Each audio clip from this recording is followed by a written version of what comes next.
First of all, congratulations on the movie. I have not stopped thinking about the opening sequence and the moment where Elio sees his clone with his aunt. I've not stopped thinking about that all night. So congratulations. I'm so excited to see the whole thing. That's so cute. The first thing I kind of want to talk about, this is the 30th year of anniversary of Toy Story.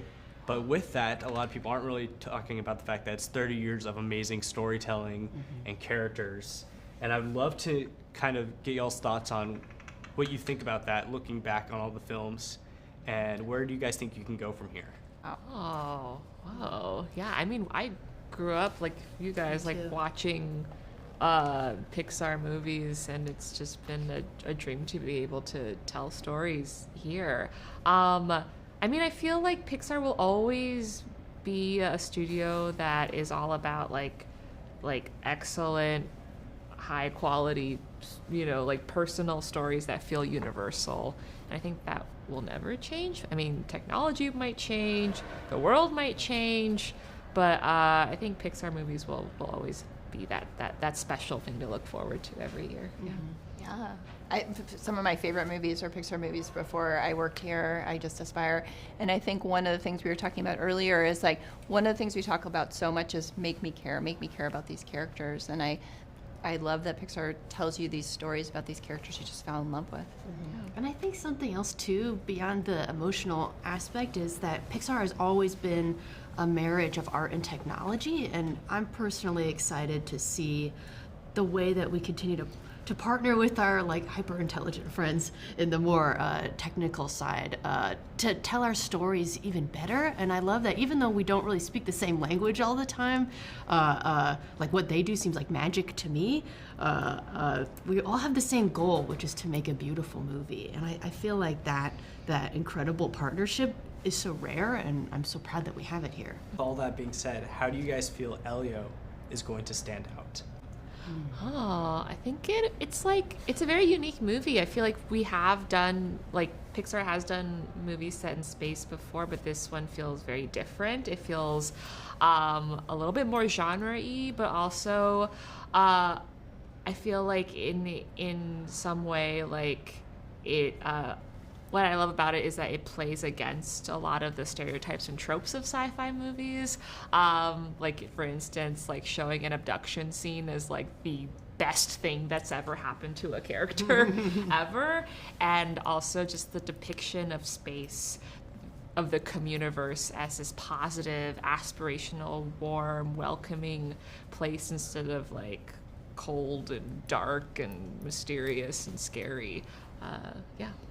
Yeah, I mean, for me, something that I think always helps Pixar stand out is the quality of our animation.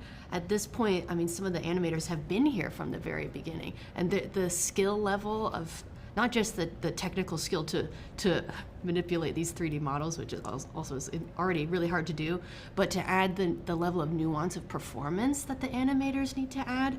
I think it's some of the best acting in the world that we can do here, and there are a lot of moments in the film that I hope we really did them justice and capitalize on what they can do. Yeah, I feel like a lot of, sorry, it's reminding me of something of like, I feel like our movie will have like a lot of, will show a lot of really like surprisingly emotional scenes with characters with no faces or eyes. I feel really proud of that fact. The friendship of Gordon and Elio is one of my favorite parts of the movie, and I think just characters you love and going on that adventure with them is just something I hope people really respond to. Yeah, I'm sure they will. Like I said, everything I've seen so far, the movie looks absolutely beautiful. I cannot wait to see the rest of it. Nice to meet you guys. First of all, congratulations on your retirement. Oh, thank you. That's incredible. Pixar is my entire childhood, so I owe a lot to you guys. Awesome. Thank you. Every time I watch a trailer, I'm blown away by the visuals, the colors, the environments, the characters. And I just kind of want to know, was there any like new visual techniques, styles that you guys created for Elio? Well, our inspiration coming from micro photography, macro photography, or looking at nature that's tiny and expanding it to be huge, immediately gave us an interesting one foot was in natural nature and the other foot was in a real alien landscape. So that was one of the cool things. It was fun for me to kind of play in that world. Yeah, Harley would always come to work with like, "This is what I shot in my tank again." I was like, "One more." But no, it was super inspiring. One of the things we did was we moved lighting into layout, which is something in CG we don't do. In live action, you do it. We're literally doing it right now. But like, lighting usually happens at the end. So by moving it up, we were able to hit some of the ideas and designs that Harley was aspiring to. Awesome. And can you guys kind of go into a little bit of the process of creating these environments? Like, where does the idea kind of get its spark from, essentially? We would have a basis of everything, including the fantastical environments, were researched. And different designers would bring in references, and we would start folding things together. We had a great art team of illustrators and concept artists that were always working, always pushing the limits, and then we would show that to Claudia and the tech teams, and they would take it even further. So that was kind of the usual process, and everybody was presenting in what we call art reviews to the directors. It's been an exciting time. The most collaborative show I've ever worked on. Yeah, one of the things that I realized coming on this project is that I think it's limitless what we can do in the computer now. Just like with effects and particles and light and the artistry. When I started, there wasn't computer graphics, right? Like we didn't have that, but now people are training in it, and it's all over the place. And so it was inviting them into the design room, and Harley being so gracious to like see the potential of what we were creating. And I think you feel that on screen. A lot of the shaders were talking about, this is so fun. It's like a playground for all the things we don't get to do because it's not on Earth, right? You can't have a circuit moving through this chair right now, but you can in the universe. Awesome. I love that. I love that. Okay, fun question to kind of like end it off. If there's one Pixar character from any movie or I guess now TV show that you can go on a space adventure with, who would it be? I would like to go on a space adventure with Gordon, actually. You know, it's like I've worked on all these.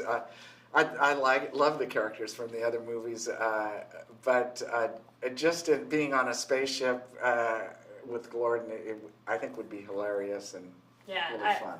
I'm going to choose Olga, Major Olga and Elio, because I think we really specifically made her super intelligent, knows her stuff. I think I'm probably a little bit more conservative and less fun-driven. I'm like, I want to survive in space. I want to have fun too, but I also want to survive. And I think Olga is the perfect person. She would get me there. The first big thing I want to ask you guys about, I remember on Disney Plus a few years ago, they released a behind-the-scenes look of the making of Soul, and there's these really cool moments where they're showing the wiring and how they use that as inspiration for character movement. And I was wondering, was there any tactics like that or something different and unique that you guys use for characters in Elio? We can talk about the tech behind Louh, the character Louh. It's not necessarily a breakthrough technology for the industry, but for us, it's the first time we've ever had the chance to implement it. And it's that she's kind of created by this collection of these metaspheres, they call them, and that kind of creates her shape. And if you pull these spheres apart, then her shape deforms to kind of show that, oh, she's lost a bit of mass here. And if you load them all the spheres over here, then she gets bulbous on this side. And she's very malleable, and it's very easy to play with her rig, almost like it's a sandbox for animators. And that was very different for us. She's just one character in the film, and we've employed a lot of different crazy tech that is like way over our heads, to be honest, to achieve some of these characters. But I'd say Louh is probably the most off the beaten path for us. Awesome. I love that. Was there a specific character that you really enjoyed working on with this movie? I think everyone loves Gordon. He is, I mean, the moment we heard Remy's voice, it was like, you can sort of hear the joy and the character come out with your eyes closed, just listening to him, and then you put that next to Gordon's design, and it was like, oh, this just is gonna be so cool. Like this puppy dog, kind of like seal best buddy. He's so squishy, and he's so excitable, and he's so loyal, and he's so genuine, and he's so heartfelt, and he's so, I don't know. Everyone loved animating Gordon, and he had this little wiggle, and that the directors would love. Every time they saw it, they were like, "That's Gordon." So I think he was a firm favorite, even though he has so many teeth to get in just in the right place. I love that. Yeah, he was so much fun to watch in the little snippets we saw Yeah. yesterday. I'm so excited to see him in the full feature. Oh, good. Yeah. Yeah, he's great. A couple fun questions to kind of end things off. I know you guys love Gordon, but if there's any character from any Pixar movie ever made to be by your side every single day, who would it be? I mean, I would pick Joy because she would just be, she's the best cheerleader, you know, like to pick you up, to like remind you that everything's great. Like, I think that would be, I mean, maybe she'd get a bit too much, but you know, I definitely still pick Joy. I love that. I need a little Chef Gusteau that can like pop up. Oh, yeah. And be like, Travis, what are you doing? Be like, what? Oh, sorry. Just to keep me on track. That's what I need to keep my focus. I love that. Now, that's everyday life. Now, what about for a space adventure? Who would you pick? Oh, for space. Because Joy and Chef Gusteau can maybe be not what you want. Yeah. Oh, Buzz Lightyear. sure. Oh, yeah, perfect. The ultimate tour guide. There you Yeah, go. really. Or He knows what he's doing. yeah, I That's mean, what he's doing. He has the muscle for a toy. Exactly. If you made friends with Eve from Wall-E, I'd say she's kind of a badass to have on your She'll side. keep things organized for sure, Yeah. too. She would protect you. I have to ask, with all the incredibly complex environments, character designs, colors, how do you guys even begin to start that process? Like, where do you find inspiration for those things? I think it's sort of two-pronged. Like one of those things is just having a healthy diet of inspiration from other films, from other art forms, from other types of media, through our own sort of individual creative practices. So I think scattering the net wide in that is part of like being a creative, thriving person here at the studio. And the other one is also starting to identify what about the film is going to start narrowing down those decisions for you, like letting the film sort of reveal itself to you. So I think an example of that for Elio was knowing that we needed to contrast the Earth, which is unwelcoming, almost alienating for Elio, to the Communiverse, which is a vibrant dream come true that reflects the diversity and vibrancy of all the alien cultures who are meeting there. So the film in a way starts to, because of the story, because of the cinematic decisions that we're making, will start to narrow your possibilities too. So I think it's like kind of those two things in Yeah, because we definitely start with the story. So like looking at the story, that is what kind of gets the dialogue going. We'll look to see what the story needs, and then we'll have a lot of discussions between the different departments, and then we start developing like an inspiration board of like different ideas that we're all kind of bringing to the table. Like, well, what about this? What about that? And they're just like photos. It can be film stills. It can be fine art.